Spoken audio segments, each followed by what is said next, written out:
Hello and welcome to Thursday Night Talk. This is a brand new talk show, a reiteration of one, in which we will discuss the week in Humboldt. Local issues, local personalities, and I'm your local host, Talvi Fried. I'll be your host for the next hour, along with some very amazing guests. Thank you all for joining. We've got KMUD's news director, Lauren Schmidt. Hi, Lauren. Hey, thanks for having me. All right, so Eric Kirk, host of Redwood Wonk. Hello. Hello. Aaron Donaldson from Cal Poly Humboldt. Great to be here, Talvi. Thanks so much for having me. And then last but not least, Lorna Bryant from Cooperation Humboldt. Hello, folks. Glad to be here. I'm glad you're all here as well. Let's just kick things off and jump into the very first topic of the day, first topic of a new show. And as reported by Ryan Burns via Lost Coast Outpost, the county sheriffs have signed a 5-year lease to create an indoor shooting range and training center. This will cost the county about, according to Sheriff Hansel, $100,000 per year. The controversy surrounding this is that the former training center, College of the Redwoods, mandates COVID vaccination. And as it turns out, again, according to Sheriff Hansel, half of the department refuses to get vaccinated. I know that educational facilities are allowed to make their own rules versus county departments allowing to make their rules, though. Well, we don't have a representative from CR or College of the Redwoods here. We do have Aaron from Cal Poly Humboldt. So I'm curious what your take on this from an educational perspective. Well, I think when we look at the way the disease is spread, we have to understand that when you have lots of people filtering in and out of shared spaces, you've got a really great place for things to spread. And when it comes to law enforcement, they come into contact with the public so regularly that it's really a no-brainer. I think that the COVID resistance here, the evidence just doesn't bear it out. There's really no justification. And I'm really proud of CR for standing at least, by their protocols, and for Hansel saying that he's not going to ask for any kind of, special treatment. Well, that is an interesting take. Yes, Lorna. If I remember the story correctly, College of the Redwoods was going to offer special provisions for the officers, and he chose not to accept that. At the expense of $100,000 for the county annually. So not only is it, they were given provisions and he passed on that, and it's going to cost taxpayers $100,000 annually because you don't want to get a shot. It's very problematic all the way around.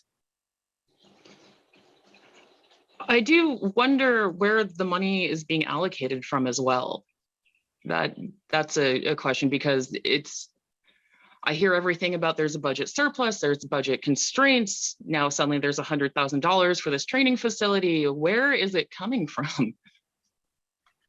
I know a big thing for a lot of first responders in our area, when we have Measure Z funding that's implemented, and we're seeing many of volunteer departments kind of battling for just the necessary funding for equipment, and seeing the majority of that budget going towards the sheriff's office. Something like this has caused alarm for local first responders, where they're saying, if there is that surplus to allocate this extra facility, why isn't there enough to, have proper gear to put out wildland fires? Which we are going to be discussing wildland fires later in the show, absolutely, and especially budgeting involved in that. Though it's also a concern that instead of, well, especially for you, Lauren, because you actually researched this and interviewed people at CR. You had mentioned earlier you had interviewed veterans and how they felt about people doing post-training there, and post, for people who aren't aware, I believe it's, police officer service training. So someone out there is like, I know what that is, and you're totally butchering it. peace officer standards and trainings, which CR has offered for decades, and I believe. So Lauren, what is the kind of social perspective of not only having the post training there, but also now separating a oftentimes already separated group into It's another interesting. facility? When folks go into that training to become a peace officer, it's interesting because you are getting regular classes, but you're actually separated from the rest of your peers, which I kind of found interesting. Obviously, peace officers have guns, and I think it's absolutely mandatory that they have adequate training. But from my peers, when I was going to CR, I think one of the biggest questions that was raised is, does this training need to happen on a college campus? I mean, we are really living in the era where school shootings are just happening at such an alarming rate. For us to be in class and hear gunshots, I mean, for anyone living in this day and age, can be absolutely triggering. And then trying to dive deeper into kind of what students at CR were feeling, I reached out to kind of the veterans group there. And they actually had a mixed result. They stated that it was actually gave them peace to know that officers were training there and to hear the gunshots, meaning that, they were getting adequate training. But then, interviewing some of the students that were enrolled in sports, where that range is fairly close to where the fields are. And some of these students, were from urban areas in Southern California. And for them, hearing gunshots on a collegial campus, just for them was unacceptable. And, they didn't want to stay at CR anymore. They feel like they were not in a safe place. So, again, obviously training is really important, but, maybe there could be a silver lining to this current topic. Maybe the county and CR looks at having a different training facility that's not on the college campus.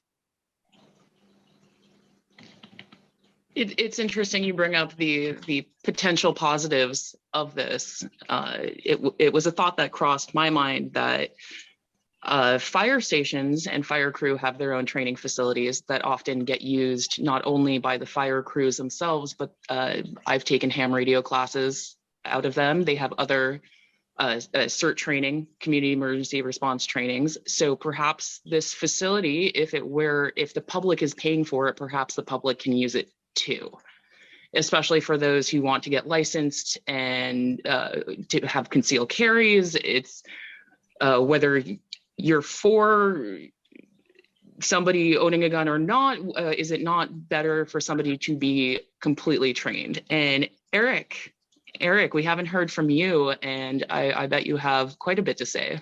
Well, actually, my response is pretty simple. I mean, I guess I'm a little bit jaded on county politics a little bit, but setting aside what Lauren just said, which I think is a really good point. I mean, if I had my way in terms of the board, I'd say, Sheriff Hansel, you've made your choice. You've got your funding. You're going to have to reallocate it within the funds that you have. This is your problem.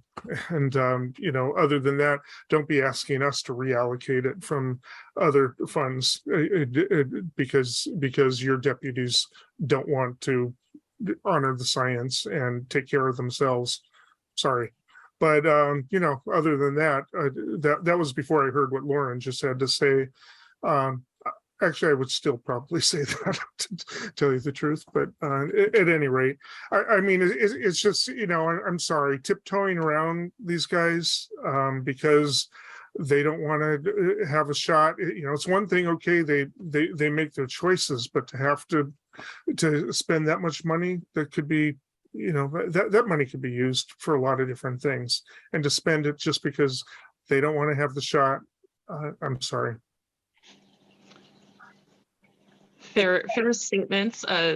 Lorna, I know you deal with, well, I don't know if a lot of people, maybe more people do know than I realize, but Cooperation Humboldt is about a solidarity economy. And so what how does this, because I feel like the budgeting would really affect someone who cares about something like that, because does this allow for,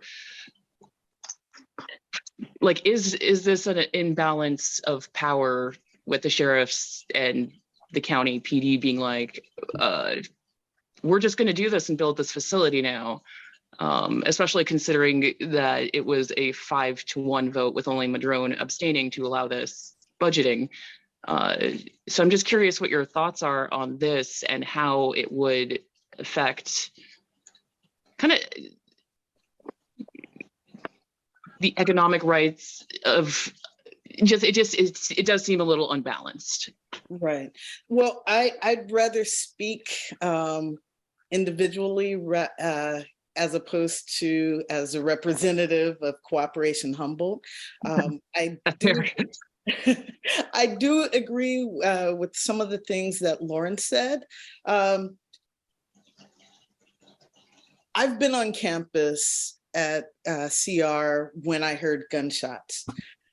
I am from Southern California. I didn't particularly like the feeling of you just isolating a group saying urban community members or urban students from Southern California, because gunshots are jarring to anyone if they're not expecting to hear it, regardless of where they're from, where they live, what socioeconomic background they're from.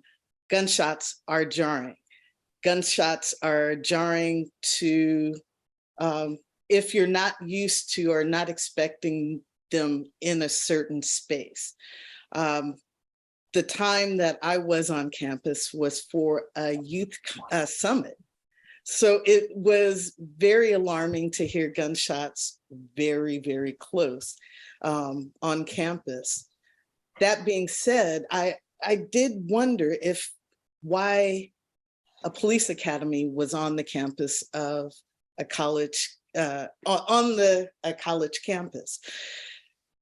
Just as Lauren said, we've seen a tremendous number of school shootings just this year alone. I mean, the trend from Columbine, going back as far as Columbine to present, college campuses or school campuses usually have a no weapons policy. So you have some folks who have weapons, some who don't, and just the whole concept is a little skewed. Now, that being said, maybe the better choice is to find a full campus for training. And instead of $100,000 for rent for a space, creating a space that is for first responders. In Los Angeles, I know there are sites for training, for putting out fires, for climbing ladders, etc. What about a universal spot for that, so that the entire, all of the first responders can utilize it and be a better cost-saving measure for the whole community? Lastly, I want to say, I just wanted to say quickly, we've seen many individuals choose to go into a different line of work simply because they will not comply. Right now, I saw on Lost Coast Outpost, there is a shortage of firefighters right now due to staffing issues. So if you can't comply to certain things, are you going to comply with certain rules as a law enforcement officer? If that's the case, maybe this isn't the right line of work for you. So if you don't want to take a jab, take a hike. That is there. And thank you to everyone that does bring our first topic to an end. Some very interesting thoughts, and I'm glad that we do have such a diverse and knowledgeable group here. Everybody seems to Good, good. So this is 96.7 KZDH, and we will be right back with our second topic.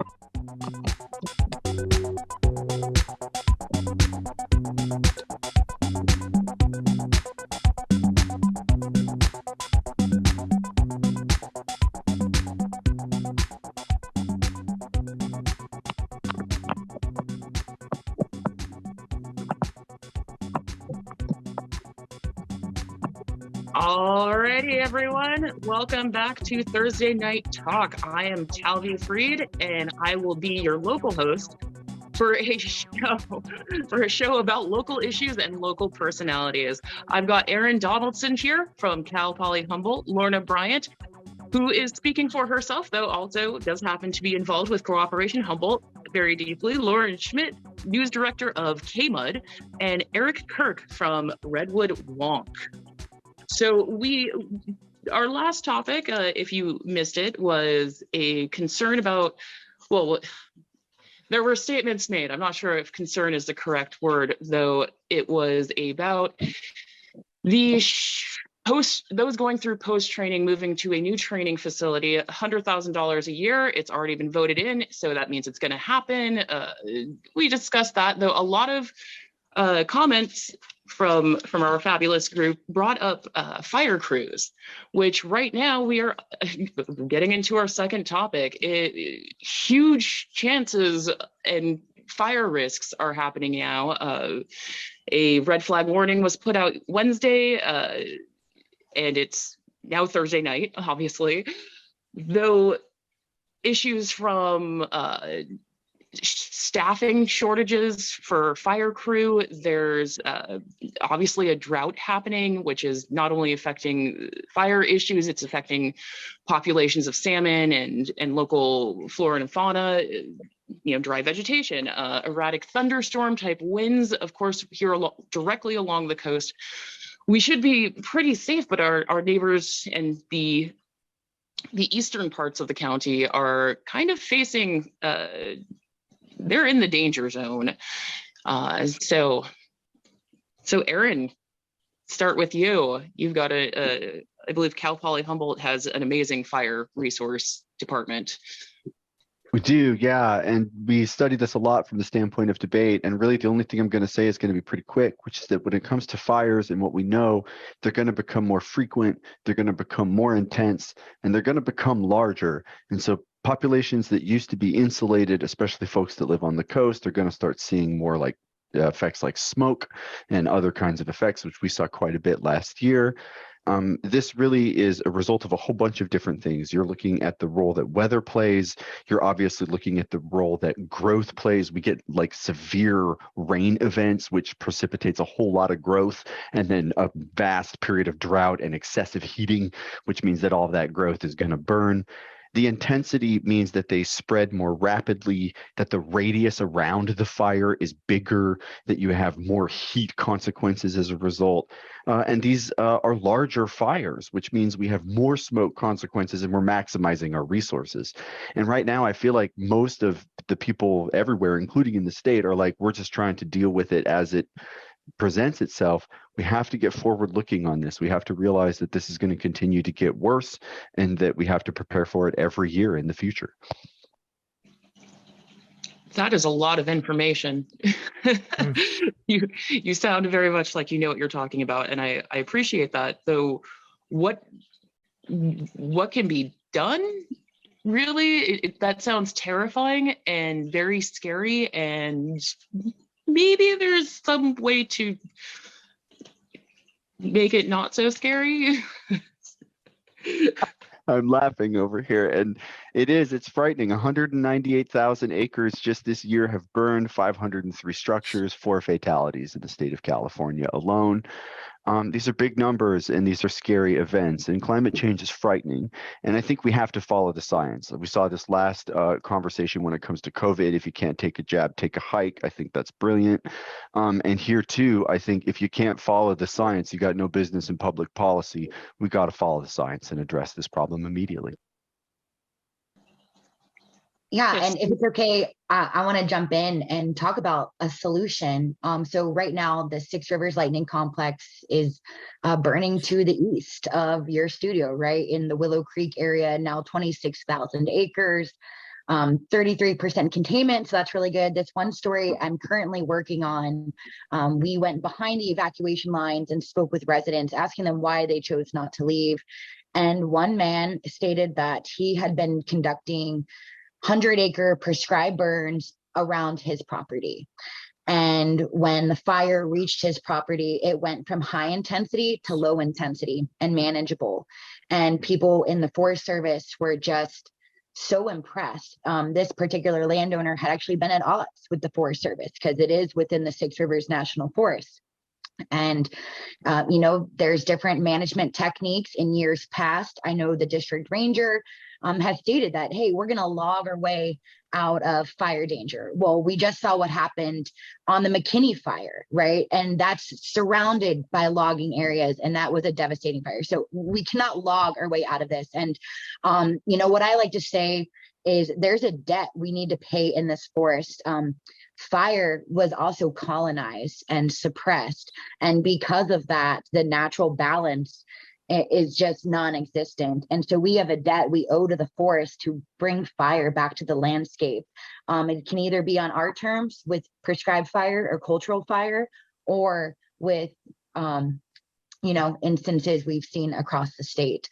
And so we're definitely going to be looking a lot more at prescribed fire. There's a lot of tribal members, different tribes from around the area leading the way. We have the TREX program, training people with tribal leadership and nonprofits, really actually teaching government officials how to do this, because, sometimes the science hasn't always been in line with the government. Yes, absolutely. Lorna, I see you nodding your head in positivity. And for those who aren't aware, you can catch this show online. Go to access Humboldt. Yes, well, I'll share that in a minute. Though Lorna, what say you about all of this?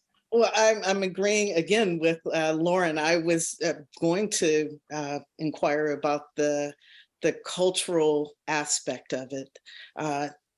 We're on native land here. We're on unceded native land, and for generations, the natives to this land have had practices of prescribed burns and forest protections. How about joining that with the government or the community to create a safer environment for the community? I think it's important. These fire lines are moving further west. I just a short time ago lived in Arcata, just west of the community forest, and I began to wonder, could that burn? And now I really believe with climate change, with the movement for more building and clearing, I bet there's a greater chance of the possibility of fires being in our cities locally. And it's a scary thing. And Lorna, like you're saying, like allocating those resources. So I was crunching the numbers today. This fire has not even been burning a week. It'll make a week this evening, right? Or pardon me, yeah, a week, 2 weeks this evening. And 2 weeks this evening. And our government has already spent over $34 million suppressing it, right? And so if we were able to, kind of prevent this, allocate those funds to a prescribed burn association, to the Karuk tribe who's leading the way with prescribed fire, we'd be able to prevent these catastrophic events before they even start. Absolutely. in terms of also everything seeming hopeless, I actually, one of the more uplifting events lately happened on Twitter. I don't often say something like that, but there is this reactionary guy named Matt Walsh. Some of you may have heard of him. He mostly spends his time attacking LGBTQ people, but he ventured out of his realm recently to make this really odd claim. He said, gee, whatever happened to the ozone layer? He was attacking, people. Whatever happened to that crisis? That just sort of disappeared, didn't it? Well, and he got roasted all over because, yeah, it sort of disappeared as a problem because people organized and put pressure internationally and pulled fluorocarbons out of the air with a lot of resistance from international corporations, and it happened. And things are happening to actually pull carbon out of the air at this point. Things will happen. It doesn't happen all at once, and there is a lot of resistance, but things do happen, and I am convinced that we will pull this back. Unfortunately, it'll probably get worse before it gets better, but we will probably pull this back from the brink, and then probably in 40 years, when we've got some new crisis we're having to deal with, somebody will say, yeah, whatever happened to climate change? Remember that? Gee, that wasn't a problem, was it? So it's I do have a lot of hope that we will pull back from this at the global level. And in the meantime, we have to address it at the local level as well. And it's just a shame that we're always having to deal with this, but I do think there will come a time when we can actually start healing at a better level. I am hopeful of that, but yeah, this is a rough time. Definitely agree. And that brings up the question of how to create the dialogue to get, say, First Nations people to be involved in politics when there does seem to be a separation there as well. It's pretty rare that you hear of, a member, because they're, not in the district or something like that, but a member of the Kuruk or the Wiyot try to be on city council or run for mayor. It's very rare to even have that. So how do we get people who have had the knowledge passed down for generations, or people who have a different idea than what is currently the status quo, which isn't working?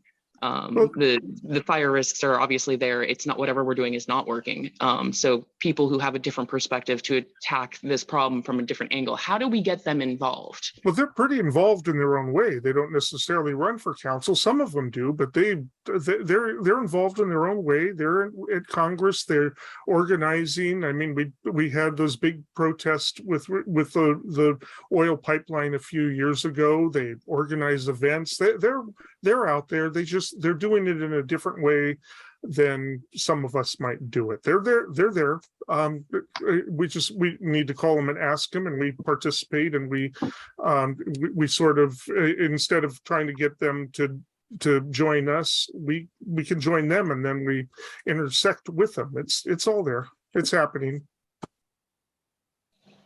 Yes, Erin just posted in the group chat, listen, which that is Lorna saying Interior Secretary is Native, hopefully a movement will begin. I love that bit of information. Back to what Erin said, listening. There are people out there speaking. Are they being heard? I think the bigger question is, how do the people who make the policies hear those who know how to actually fix these problems? How do we get them to listen? That pipeline was canceled. A lot of screaming about it, but the pipeline was canceled. You still hear people complaining about it, but that made a big deal. Probably saved a lot of water.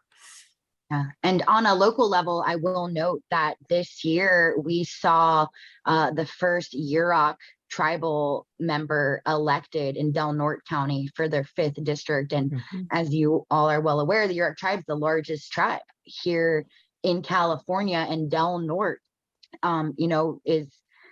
within their sovereign territory. So the fact that 2022, this is the first time we're seeing them have representation at the county level. I think that's progress.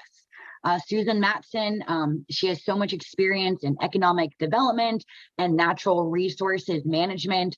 So I think a lot of really good things are going to start to happen in Del Norte County. Yeah, they're bringing down dams. I mean, they're doing it.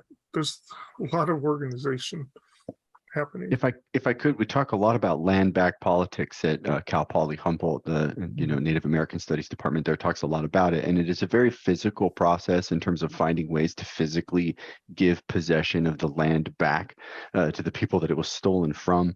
There's also things like the Wiat honor tax, which can go a long way towards like funding the people that are trying to steward the land in the proper ways. But there's also just a whole cultural element to it.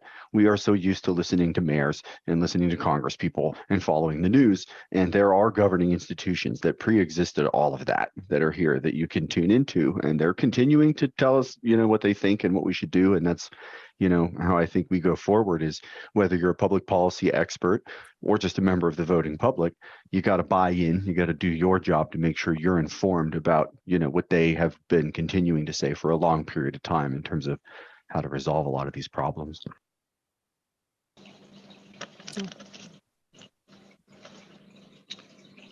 That is absolutely fascinating. Yeah, I'm enjoying this. I feel like I'm learning because of you guys, and I hope the listeners are also. For those who are just tuning in, this is KZZH 96.7, and this is Thursday Night Talks. I'm your host, Talvi Fried. We've got Lauren Schmidt, the news director of KMUD here, Eric Kirk from Redwood Wonk, Lorna Bryant from Cooperation Humboldt, as well as Aaron Donaldson from Cal Poly Humboldt. The topic right now is the fire situation, which we are on an extreme alert. There are huge risks of fire. Of course, this has turned into a conversation about solving the problem and making sure those who know how to solve the problem are actually heard and listened to, which was a fascinating turn. Lorna, you had asked, or you didn't ask, you said that there was a new, I'm trying to get to the chat and it's kind of messing up for me, though, that there was a tribal member in Congress currently. No, the Interior Secretary Oh, is a Native woman. Yes, so Interior, my ex-husband used to work for Bureau of Land Management. Department of Interior manages all public domain lands, I believe, in the nation. Wild oil, oil and gas leases. So they manage the land. So having a Native Interior Secretary is a big, big thing. So I'm hoping some of the cultural practices that her people practice, she can implement to the rest of the people. It's been tried and true. So I'm hoping that a movement will begin nationwide, because no longer can we say wildfire season. It's all year round.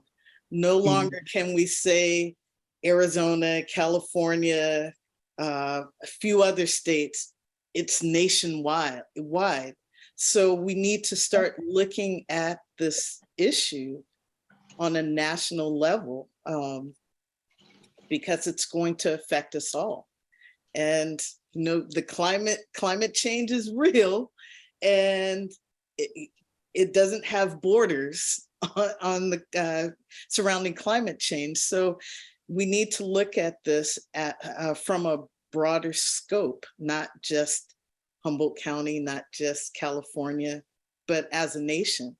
And I am truly hopeful that with, I think her name is Highland. Deb Holland, and she came to Eureka kind of recently. Yes.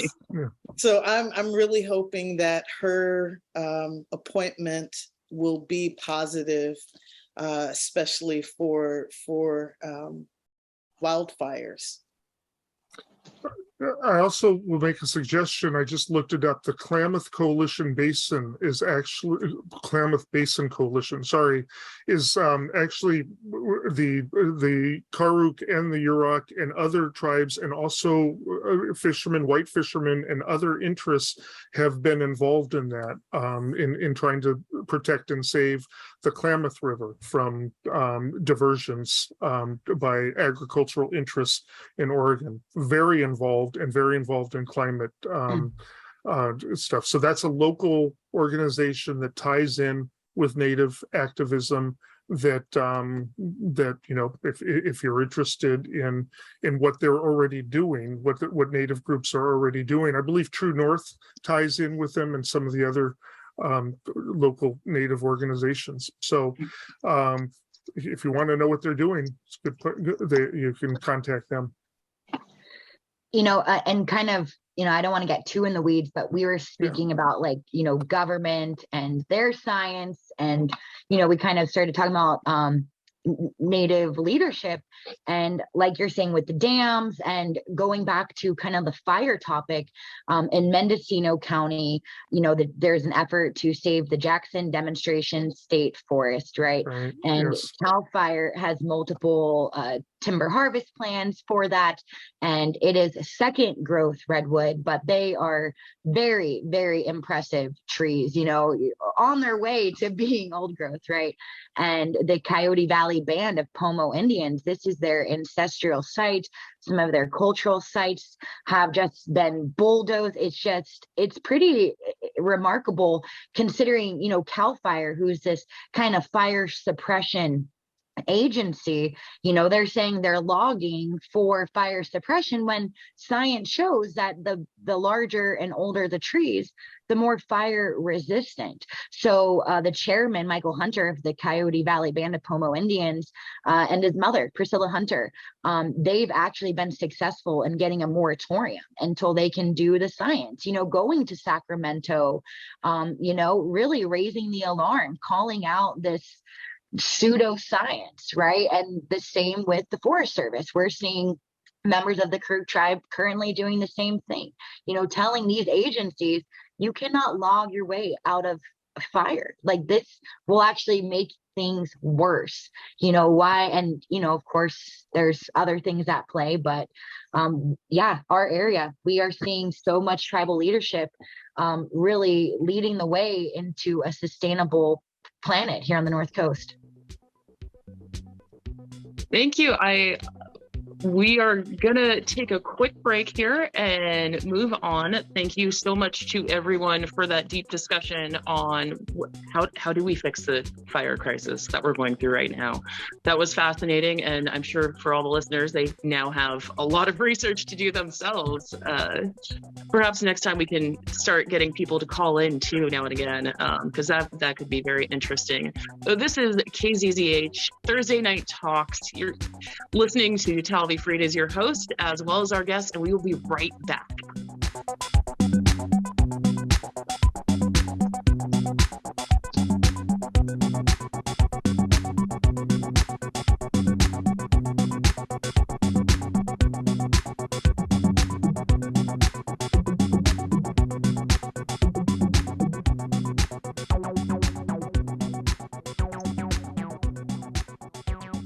Welcome back. You're listening to 96.7 KZZH. I'm Talvi Fried, your host of Thursday Night Talks, and we also have from Cal Poly Humboldt, Aaron Donaldson. We've got Lorna Bryant from Cooperation Humboldt, Lauren Schmidt, the news director of KMUD, as well as Eric Kirk from Redwood Wonk, which I did wonder, Eric, what is Redwood Wonk? It's an Access Humboldt show, radio and television show, and I usually do it with David Frank. Sometimes Aaron joins me, sometimes other surprise guests, and we talk about national politics. And it's just basically an hour in which we try to get people caught up on what's happening with national politics that local people are interested in. My dog is very curious to listen to it. My apologies for it. Well, thank you.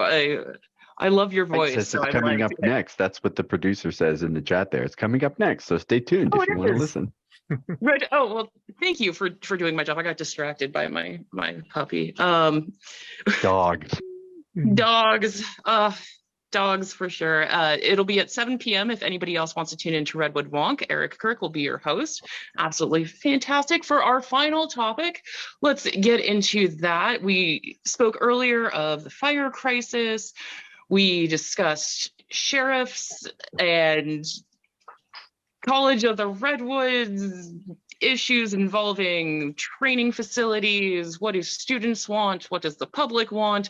We've kind of run the gamut on quite a few topics. So now for one that will affect all of Humboldt County, not that every single other one doesn't, we've got Kim Burgell is running for mayor of Eureka, and she's running unopposed.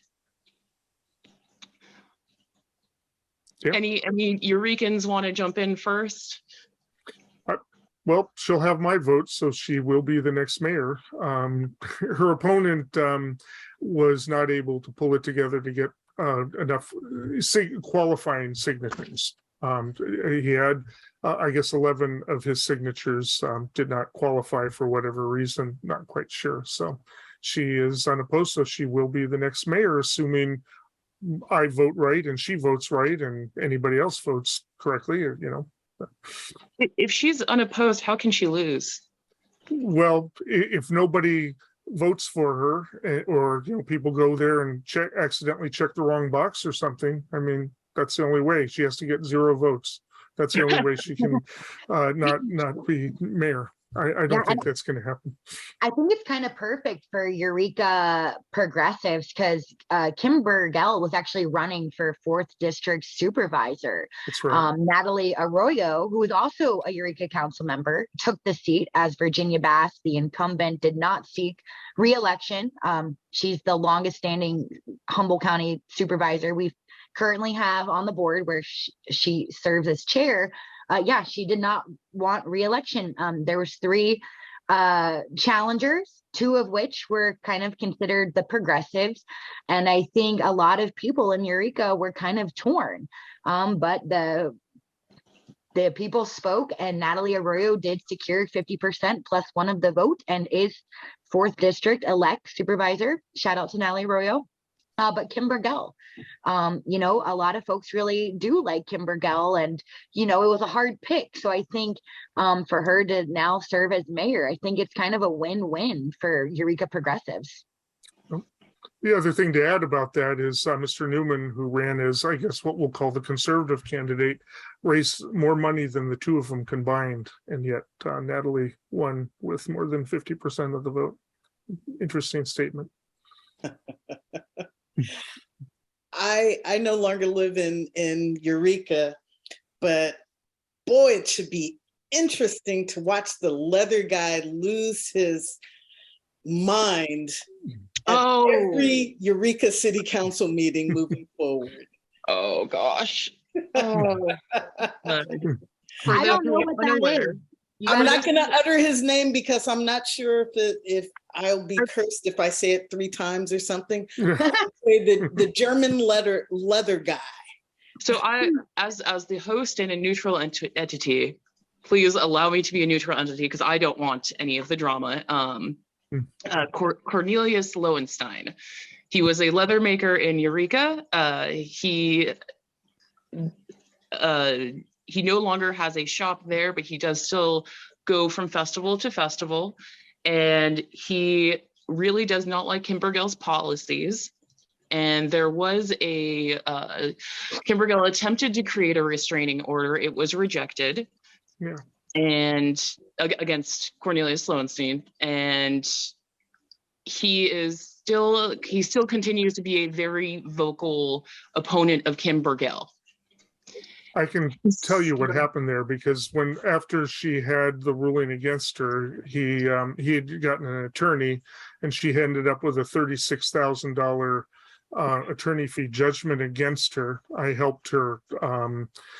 I represented her. I told her I wasn't going to charge her, and managed to get it reduced to 11,000, and then we raised money to get that paid off for her. The reason it was 36,000 is this guy, again, another denier, I believe, was driving over from Chico or somewhere in the valley that he lived every time and charging full attorney fees for driving all the way over to attend the hearings in person. And so that was accounted for most of it. So we got the judge to drop those parts, but still wouldn't drop all of the other fees. Complicated law. I really thought that all of the attorney fees should have been denied. She was trying to get a restraining order because although as a public figure, he's allowed to be able to say things on her Facebook page, he started bringing up her daughter. And that really was scaring her, saying, really strange things, but he is smart enough not to push things too far. And it was kind of dog whistling. And unfortunately, she couldn't get the judge, and nor could I get the judges to understand dog whistling concept, even to get them out of the attorney fees, to say, okay, technically it's not a credible threat of violence, but he really was playing mind games with her. You shouldn't reward him with attorney fees. And so it was a shame, but that's what happened. And so, but I think the attorney did at least tell him, you got lucky here. I wouldn't push your luck. And he has been a little bit more restrained since then. So not much, but a little bit. Do you think he will continue maintaining maintaining his lessened activity around Kim Burgell once she becomes mayor? He continues to make the Facebook posts, and I think she just ignores them. He doesn't mention her daughter anymore.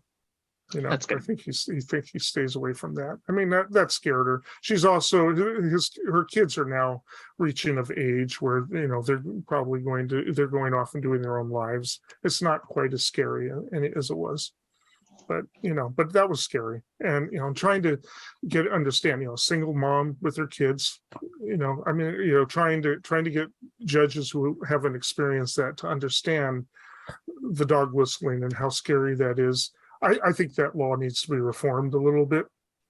Do you have an exact definition, or can you give us an exact definition? I don't have it right here. I could do that for another show, because I do think that the law needs to be reformed. I don't think it's really well written.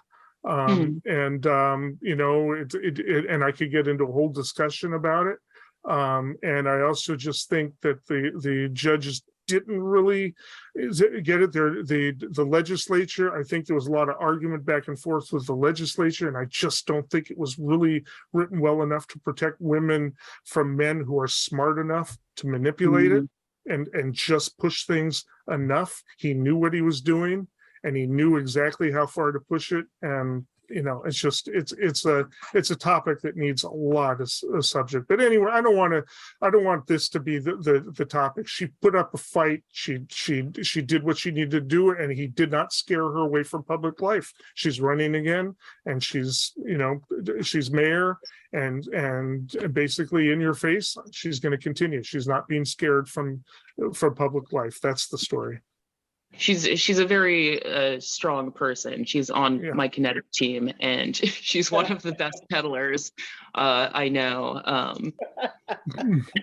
She's actually really very strong, but to be having to face all of that as a public figure, and especially when someone brings children involved in any way, that can be terrifying. Though it isn't. Her campaign is not based around that guy. No, it's not. No, her policies aren't. And she did not let it defeat her, even though it really, was scary. And again, being a single mom living alone with your kids, you should have the right to be able to run for office and not have to deal with that. And that's what she did not let that define her, and that's good on her.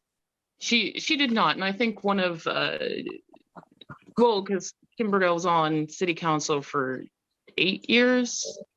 Mhm. Right, she had 2 terms, I believe. And during that time, she actually was quite accomplished. Yes. She created bridges between Wiyot, as well involved, helped with the return of Tolawat. Yeah. Though Lorna, I believe that you probably know more than me. And thank you, Erin, for seeing me about to burst. I think the way women in politics are scrutinized is disgusting. You never hear anyone say, "Did you see the pantsuit or the suit that let's see, Manchin was wearing? Why did he wear that?" But women in politics are objectified from their looks, their clothing choices, being too strong, not being strong enough. And it's, you're in a public realm, in a public office, but that doesn't give anyone the right to say whatever they want to say about you, publicly or otherwise. And I felt for Kim when that was going on. And honestly, I am afraid that it is going to ramp up with her becoming the next mayor of Eureka. We have seen how politics on a national level has become dangerous and offensive. And I mean, I can think of adjectives and continue. And for a woman to be in that space, you want to feel safe. I mean, I want to feel safe at my job. I want to feel safe at my home. And when you're a public figure, those two spaces converge. And if you don't feel safe at work and you don't feel safe at home, where is there left? I mean, I can go back to the topic of the police academy on a college campus. It's the same thing. You want to feel safe wherever you are. And I commend her for taking the step. I hope that her attempted opponent, Stephen Parr, doesn't take the reins and begin doing the same things that Cornelius, the Leatherman, did. But I really, maybe something needs to take place legally as well. We see that with the Supreme Court, with the FBI, right at this moment we're speaking, special protections for government officials and people just doing their jobs. So I'm hoping that she will have a safe, productive, calm term as mayor of Eureka moving forward. That is a lovely thought. Me too. Absolutely, me too. Erin, I know you had some comments you wanted to get in here. I really want to echo what Lorna said. Just, from my standpoint, studying politics, you just don't see this kind of thing with male politicians. Like, they have the people that think that they're wrong, and those people show up with signs and stuff. But when it comes to women in politics, the evidence is overwhelming. We believe what we see with our own eyes. They face a unique kind of sexism and misogyny. The court system may not understand what dog whistling is. That's a strategic failure. It's a strategic failure on behalf of an institution that is built to understand, what risk assessment is for one population and not for whole other populations. And we see this again and again and again. And the one bit that I really wanted to say is that I'm a huge fan of Kim Burgell's stance on mental health.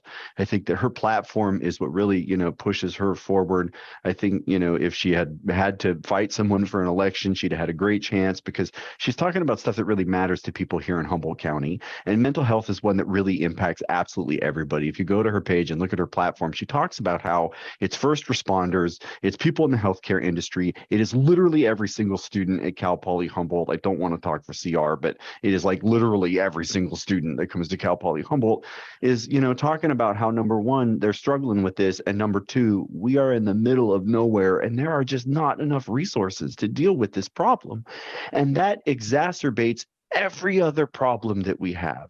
When we take a look at policing on campuses, the evidence says that this creates a racist environment where people don't feel safe because of their proximity to police.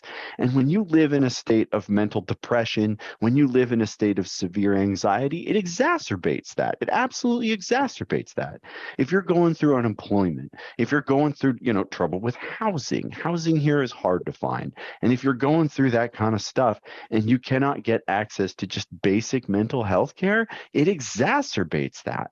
This is, as Lorna says in the chat, a genuine, meaningful, material kind of trauma that impacts the whole population. And I'm just really happy that, along with, like business development and traffic safety, this is all very, very important. Mental health is one of the things that she's talking about. I hope we continue to propel this forward, because I do think it is something that needs material resources, public policy dedicated to it, because it impacts everything we do here in the county.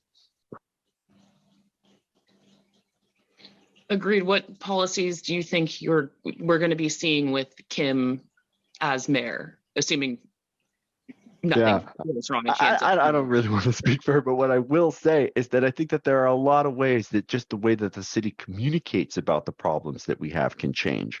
I mean, the mayor's office has this thing called a podium, and on the other side of that podium are a bunch of cameras and reporters that are going to write down the things that you say. And the way that we refer to the problems that we have has real material consequence. And, I just think that by understanding and speaking to the issue, that alone can propel a lot of attention and resources in the right direction. And I expect her to support all sorts of public policy initiatives. She's spoken about some of the stuff on the campaign trail. And I think the population needs it. Agree. Interesting perspectives on Lauren. I know you seem to have some facial reactions during everybody else's talks, and I'm curious what you're feeling over there or thinking. I couldn't agree with everyone.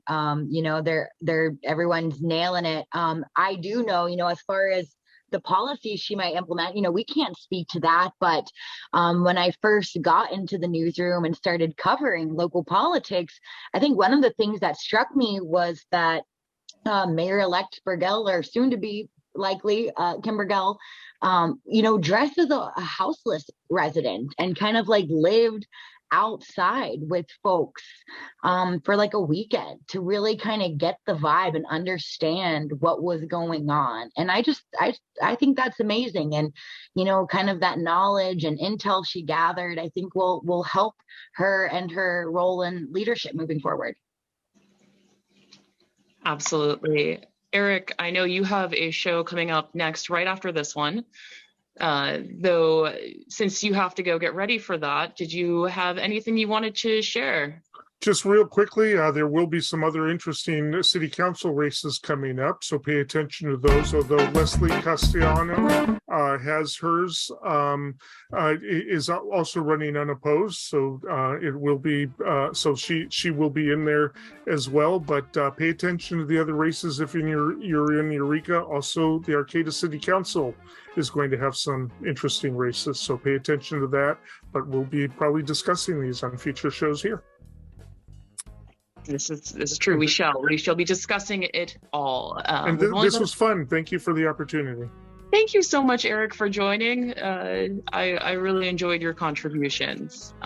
And yeah, cheers. I'll tune in to your show next. And Lorna, we only do have a couple minutes, so anything else that you'd like to say? It feels great. I don't have a mic in front of me, but it feels great to be behind the virtual mic again. And I look forward to further discussions and having stimulating conversation with the community that I love. Erin says that it's great to hear you again, Lorna. You were actually an original host of Thursday Night Talks or something like it? I was one of the hosts. I wasn't the One of the original. hosts. I came in 10 years into it, but I like to think I had left a pretty significant footprint, especially with the work that I did on the race beat. I think you definitely did. Erin, we've got a few moments left. Is there anything that you'd like to say? I appreciate giving us that Cal Poly Humboldt perspective. I almost said college perspective, but it's not a university anymore, is it? There's two of them here, right? We got College of the Redwoods and Cal Poly. I just, all I would say is that I'm really grateful for you, Talvi, and Matt for getting this thing back up and running again, and for all of the other guests that have come on. I've really enjoyed listening to everybody's perspective. I've reached out to a couple folks saying I wish there was more talk. There's good talk. We got lots of good talk here in Humboldt County, but I just always want more. And I think this is the step in the right direction. Cal Poly is back. We are back in action. We are getting going up there on the hill, and I was setting up my office today and just really getting pumped. I'm excited about the opportunity to meet new people, to learn new things. There's a lot of problems that we face, but I find when we get smart people together, talk about them, make a couple jokes, we come up with some good ideas, and we find ways to work together to make it a little better as we go. So just happy to be here, and thanks for having me. Thank you for being here, Erin. And of course, last but not least, Lauren, news director of KMUD. You have some serious experience in the news talk world. Any final thoughts? Yeah, no, thank you so much for having us. It's, I help to produce the local news on KMUD Monday through Friday, 6 o'clock every night. So folks in Eureka, you can check that out at 88.1, but definitely keep it tuned, Access Humboldt. And it's been an honor to come and editorialize instead of just straight reporting. So thank you so much. You're very welcome. And of course, you're all invited back. We're going to be having these Thursday night talks starting in the beginning of September. Tonight was our kind of cold run. Let's see if it works. And it works. I feel like you guys definitely lots of food for thought, and I appreciate you all so much. This is 96.7 KZZH. We talked tonight to Erin Donaldson, Lorna Bryant, Lauren Schmidt, and Eric Kirk, who's going to be coming up next on with his show Redwood Wonk. So stay tuned for that. Of course, I'll see you next Thursday. You can email us at kzzh@accesshumboldt.net if you have anything you want to say to us, even if we don't want to hear it. Please just do it. I will talk to you in the beginning of September. Cheers.